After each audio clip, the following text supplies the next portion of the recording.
In this video, we are going to look at what sigma notation is and apply it to a couple of questions.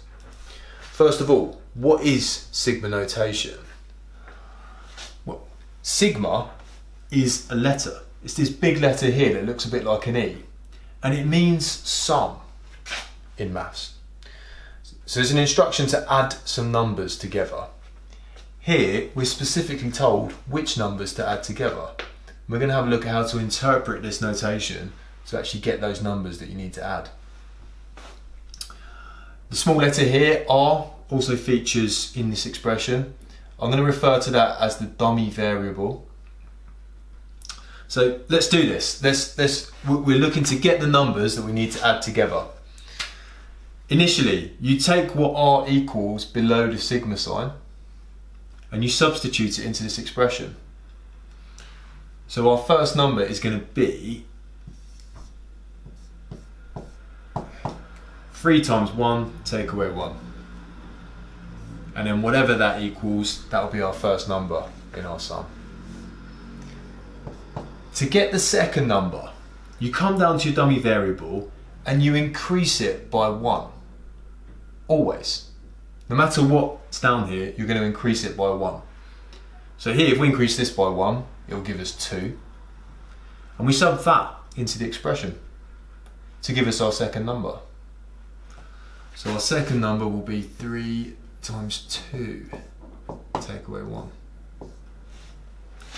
You then come back to your sigma notation and you increase it by 1 again. So now we're going from 2 to 3. Substitute 3 into the expression.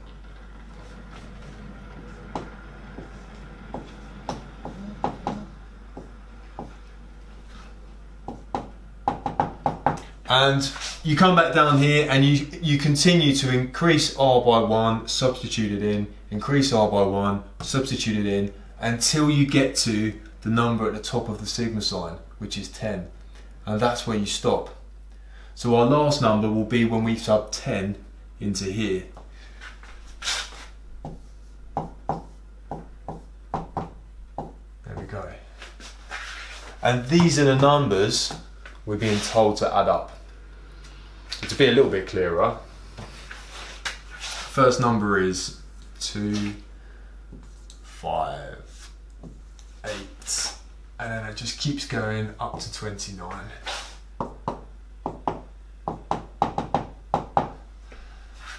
And that's how it works.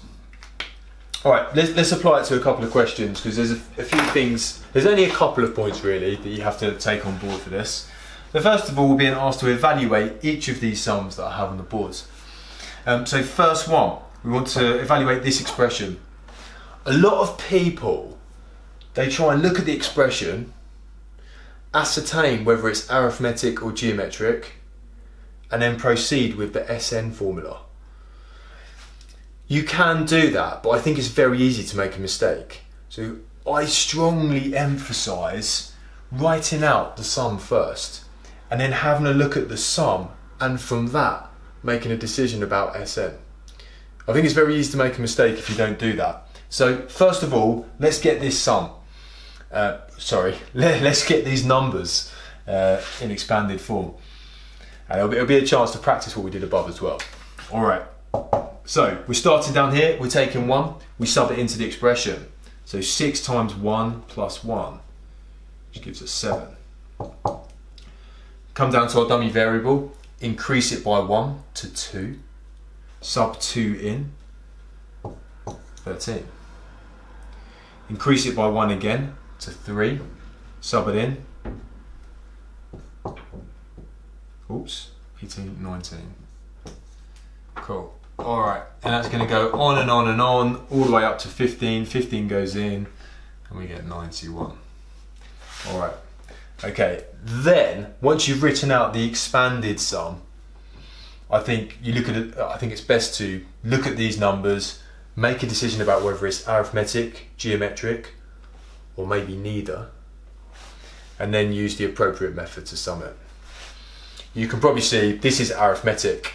So once we realise that, we know we can use the formula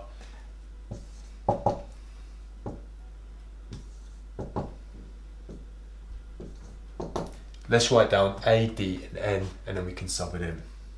A is our first term, 7. D, common difference, that's what we add in 6.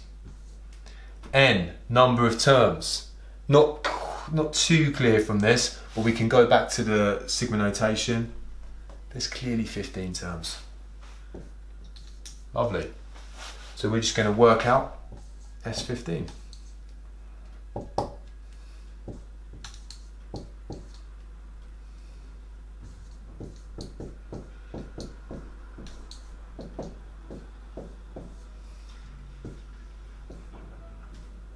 Okay. Let's think of a nice way to do this.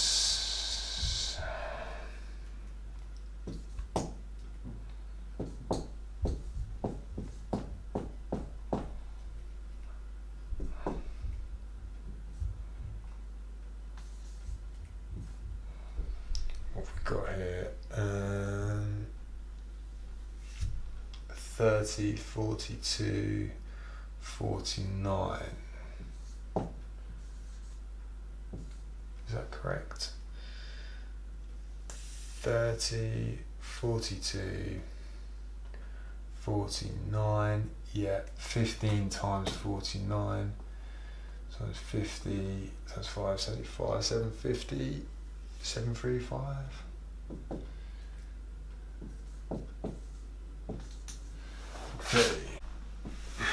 Okay, down here, second question. Again, we need to sum this. Start off by writing the expanded sum.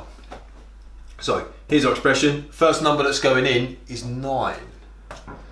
So what do we get? 54, 55. Okay. Come back to your dummy variable. Increase it by 1. So it's now going to be 10. 10 goes in. 61. Come down here, increase it by 1 to 11. 11 goes in. 67.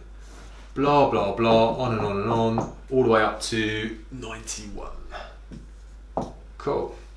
All right, and then look at this sum, decide whether it's arithmetic, geometric, or neither, and then use the appropriate method. Again, it's arithmetic, because we've just done it. So we can write down A, D, and to work out and to get the number of terms, it's a little bit different. Right here, it was clearly there was 15 terms for question 1.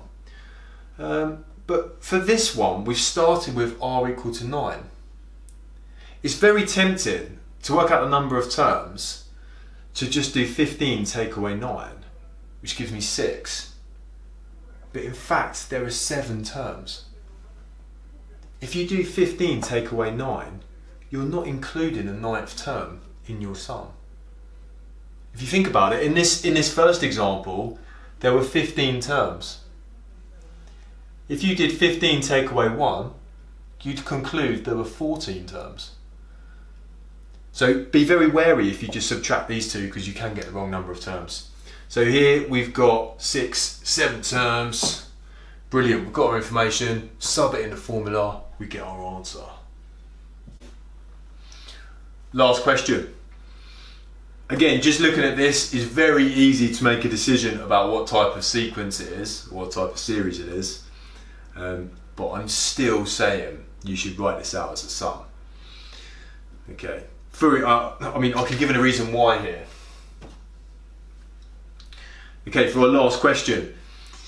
Again, just by looking at this, it's very easy to make a guess about what type of series it is, and then subsequently what the first term is, what the common ratio or common difference is, and so on. But I'm still going to say you should write it out as a sum. A common mistake is people will just look at this, they'll conclude it's geometric, and then they'll say, right, okay, first term is 3, and common ratio is 2, and there's 10 terms. I mean, that's what it looks like to me. But I'm going to use this method where we expand it, and just to make sure we've got this correct. Okay, so here we are, dummy variable. This time it's K. Doesn't really matter what letter it is. K is 1, so K goes in. We've got 3 times 2 to the power 1, 6. Increase this to 2, so 2 goes in. 3 times 4, 12. Okay, increase it to 3, so 2 to the power 3 is 8, times 3 is 24. Okay, plus 48, plus blah blah blah, all the way up to the last term, so we've got 2 to the power 10 times 3. Fortunately, I do need a calculator for that one.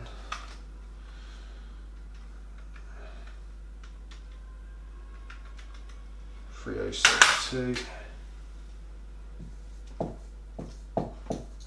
Cool. Alright, here's my series. Now I can make a decision. Is it arithmetic, is it geometric, or is it something else? It's clearly geometric. Okay, we've got a formula for geometric series. So let's write down A, R and N. Okay, first term, 6. Common ratio, 2. Number of terms, 10 terms. Alright, and now I can proceed to sub it into the formula, but just have a look. My initial guess was that it was geometric. I was correct, but I had A down as 3. It's actually 6. And so just by writing it out, I can avoid the error that I made here in red. Alright, let's get these numbers into SN and we'll work out what the sum is.